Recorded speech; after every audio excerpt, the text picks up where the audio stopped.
ए काय रे उठतो का? 12 वाजले ना आता. ए मम्मी 12 कुठं का? 9 तर वाजले ना आता. अरे वा बच्चे यादव कुठला. याच्यासाठी तुला 21 वर्षात सांडा बनवलं का नाही? आणि आता तूच आम्हाला उलटे उत्तर देऊ लागला. पुरा तू तर बापावरतीच गेला. माझा तो धाराने कुठला. अय छोटे गोट्याचे पप्पा, दिवसभर नुसतं पत्ते खेळता, कोंबड्या बिड्या वरता, खाता हातचा, एवढंच काम आहे का तुम्हाला? हे घ्या छोट्या गोट्याची कटिंग करून घेऊन या. हां मी नाही तर काही संग कटिंग करायला त्याच्या संग गेला की त्याला बारीक कटिंग करायला लावतात. काय होतं मग बेकार आहे.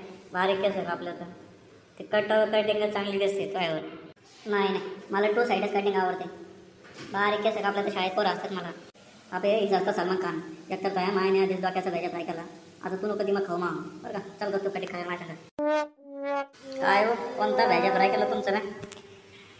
अरे नाही माझ्यात करत होतो मी तर. चालेल चल केस कापायला. आहे तर धर्म काटतो तुला. नाही मला कटोरा देत माझी कटिंग नाही करायची. छोट्या गोट्या पुढं चालणार रे भाऊ. काय बापाचं लग्न चाललो चालतो का? एवढं कशाला भडकतं मग? नाही सांगायचं ना सांगू ना. अय आवाज खाली कर. काहीचे पाहिले ना? हो कटिंग वाले भैया या छोट्या गोट्याची कटिंग करायची आहे. गोट्याची कटिंग का? त्याला तर डायरेक्ट तोडतो जात. अरे बापरे हे टाकलं तर लय डेंजर वाटू लागला आता.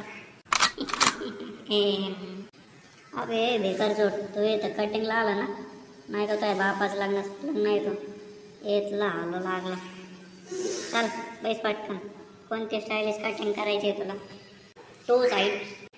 ती कटिंग नाही जमत मला फक्त एकच कटिंग जमते. ती पण कटोरा कटिंग. ती चांगली नाही दिसत मला. काय चांगली दिसत नाही. हवे काय कुळकुळे आहे. इथं लोकांच्या कटोऱ्या कटिंग करून 5-6 बिल्डिंग बांधल्या आहेत आणि तू म्हणतो कटोऱ्या कटिंग चांगली नाही दिसत. आता तो इथं कटोरा कटिंगच करून राहील. छपरी बेकारी सारखा आता.